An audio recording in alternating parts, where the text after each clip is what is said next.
what's going on YouTube? Welcome back to Scents of South Jersey with me, Kellen, for another fragrance video. What I wanted to bring to you guys today is my 5 picks of what I would consider top shelf aromatic fougere fragrances. Top shelf meaning not only are they kind of pricier, but they just kind of give off that really high-end, classy vibe. Most fougères do, no matter the price. However, these are ones that are not only have a kind of a bigger price tag on them, but they just really stand out amongst all the fougères that I love and really give off a really just high class, high standard, really mature vibe. So I got 5 picks for you. Before we get into the video, again, if it's your first time here, make sure to subscribe to support the channel if you enjoy the content that I create. And if you have an Instagram, go check out the Scents of South Jersey Instagram page for news and updates on the channel, photos of fragrances from my collection, and daily scent of the day posts. Let's jump into the video and get started. All right, so my first pick on the list is a fragrance I've talked about before. I've talked about some of these before in the past, and a lot of these descriptions of these fragrances are going to be similar, but this one to me stands out. It's a fragrance from 1985. It is considered a niche fragrance from the house of Houbigant. I'm sure you can guess what it is the original Duc de Vervance. So this is an aromatic green fougere. However, it's listed on Fougere as a leather scent. I'll never understand that, but to me, it is a fougere green soapy fragrance to the core. It's one of the best soapy, masculine, classic men's fragrances. Not only does it look and smell like class, but it's just extremely well done, from the beautiful bottle to the amazing scent. And it just kind of gives off that successful vibe here. So I got some tester strips. Let's spray some of this one on. Instantly, you just are hit with the green soapy lavender smell. It's really nice. Many people prefer the L'Extrême version, which is also fantastic. However, it's a lot more money now. They used to not be too much different in price, but now the L'Extrême is significantly more expensive. And the smell essentially is the same, especially in the dry down, but that one's got a little bit more of a danky green, wet, mossy fougere, where this one's a little bit smoother. However, you can't go wrong either way, but I always like to shed light on the original one. The bottles look identical. The box is a little bit different on the original. Sorry about the selfie ring light there. But this is an excellent choice and just a really classy top shelf fougere. The beginning of what I would consider the top shelf, because this is around, I think, retail probably priced around $90 or more. One of the lower end Houbigant fragrances, but still a fantastic fougere no matter what.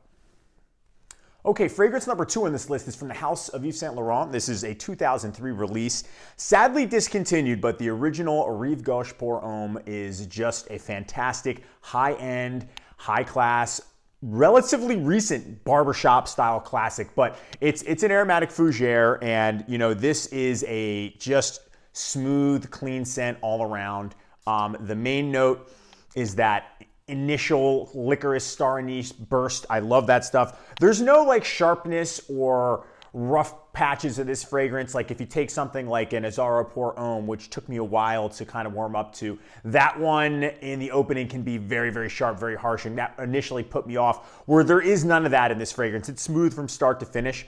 And at one point it was pretty affordable, I would imagine, but now that it's been discontinued, the costs for it have gone through the roof. But this really does just evoke an image of just a sharp dressed, well put together, grown man, but really smells really nice. It's clean, but it's different, it's unique, and nothing like what you see from YSL today. I mean, nothing but lone flankers left and right, where this is something, and much like Kouros, that really stands out. And Kouros is an aromatic fougere, but that's a lot rougher, a lot more obnoxious, where this is just very, very smooth. It's subtle. This is the older formulation. I did end up tracking down a bottle. The first one that I had was in the square bottle, and the scent is the same. However, this does last significantly longer, I've noticed. I was lucky to find a seller that had gift sets of this on eBay, and I bought 2 of them because this stuff is just so good. These are the types of fragrances that I would want to have, whereas I'm kind of thinning out my collection of stuff that I never wear, but this is fantastic. And it definitely just really gives off that top shelf vibe for aromatic fougere. And it's a little bit different because it's a little bit more modern, because it's only from 2003, which is a while ago when you think about it, but it's not from the 70s or 80s, so it's going to be different than some of the ones in this list, but it is very smooth, very clean, and a perfect fougere.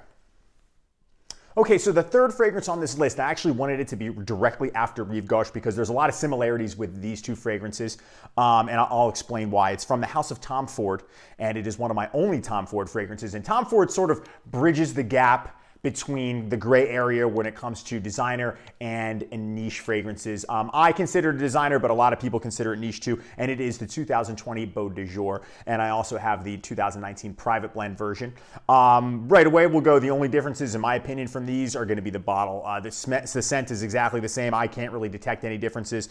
Maybe the private blend lasts a little bit longer, but the performance on this is excellent. But this is I have some on a tester strip here. I'll spray some more.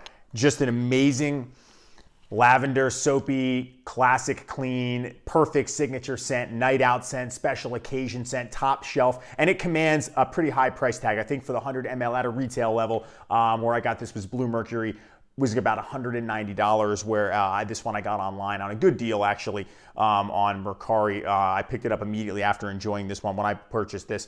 It really does kind of have that shave soap, barbershop clean, really, really masculine but classy type of top shelf vibe. Very, very successful vibe. Perfect signature scent. For me, though, I like to use this one on somewhat of a little bit more special occasions due to how expensive it was. So it reminds me of Rive Gauche because of the fact that they're both smooth barbershop. They both kind of remind me of each other, except you take out the star anise and you amp it up with patchouli with this one. That's where the main note that sticks out, whereas Rive Gauche is a little bit smoother with the star anise. It has that licorice scent where this one doesn't do that, but they give the same vibe. I think this is the Tom Ford version of Rive Gauche. It's a little bit, maybe the next version of it in general in terms, because it's a little bit more modern, 2019, 2020, whereas that one came out in 2003. And they don't smell exactly the same, but they give off that same feeling. So what I wanted to also talk about would be the 5,000-pound elephant in the room when it comes to Beau de Jour, and that is, does it smell like Zino by Davidoff or Davidoff Zino? In my opinion, no. Those of you guys who follow my channel, you know how I feel about that one. To me, that one is thrown together and cheap. It's got this burnt, thick syrup, like really poor quality patchouli, where this is just on a whole other level in terms of quality, performance, scent. This is classy. That stuff is trashy, and no one's going to change my mind. Okay, the fourth fragrance on this list is from the house of Gucci. It's from 1988. It is Gucci Nobile. So this is a very rare, very expensive fragrance. Again, I think at one point it was relatively affordable, as many designer fragrances were, but once it was discontinued, it went through the roof in price. But I can understand. I mean, this is the textbook definition of a fresh, classic, masculine, green, soapy fougere. It really is so smooth.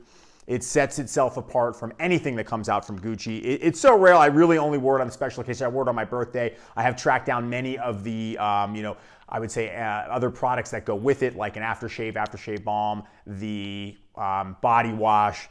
I'm looking for a deodorant as well too, because this scent is so classy, so masculine, so perfect. I love Gucci Nobile. It's really unfortunate that it is unavailable and very hard to find, but I do anything when I track this one down. This is one that I would always want to have, and it's so good. It's so clean.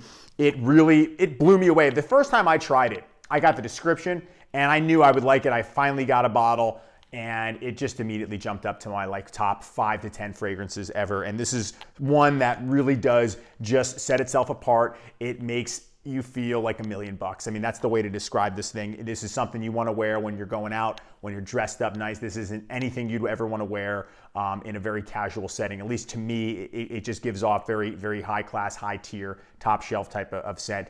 And the oak moss in it is real. It's a vintage bottle. This is a scan-in version.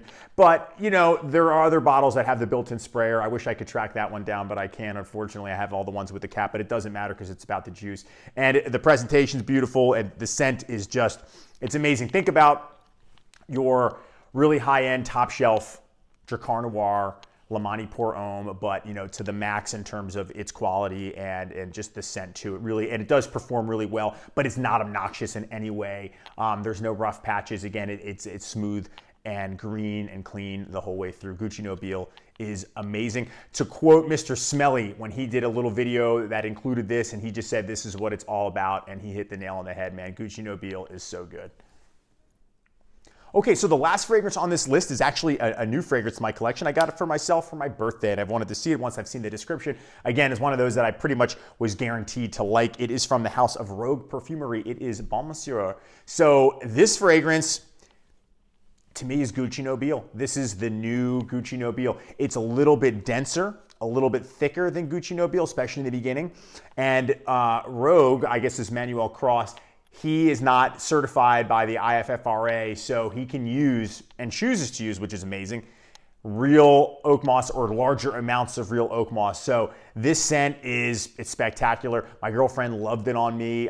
It's honestly, it's to me, it's almost virtually identical to this, which is great because you can still buy this where this is. So if you don't have Gucci Nobile and you don't want to shell out the eBay prices, which are ridiculous, you can get this. Now this isn't cheap either. This bottle was $150 for this size. It's only, I think, a 2-ounce bottle or 2.5 ounce bottle. But the presentation, however, is a little bit chintzy, I think, because it's like stickers, so I guess, but you know, it is what it is. It's my only niche fragrance. I don't really have a lot of niche fragrances aside from like Aventus and Bois de Portugal, but this is like probably one of my smaller, very niche brand fragrances. I don't own a lot. It's mostly designer and classics.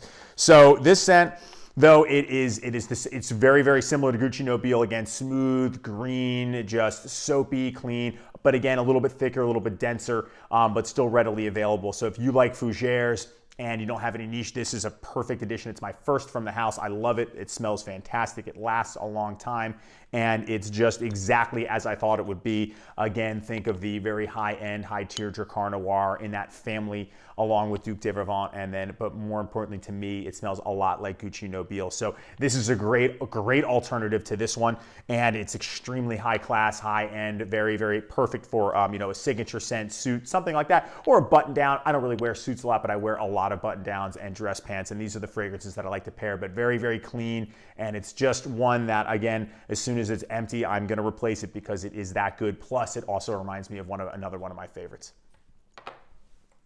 All right, everyone, that's my list of 5 top shelf high-end aromatic Fougeres. So as always, I would love to hear from all of you. What are your favorite top shelf high-end aromatic Fougeres? Did you like my list? Did you agree with my picks? Or would you have substituted any other fragrance? Please let me know in the comments section. Make sure to subscribe if you haven't done so. Check out the Scents of South Jersey Instagram page. Thank you all so much for watching, and I will see you all in the next video. Take care.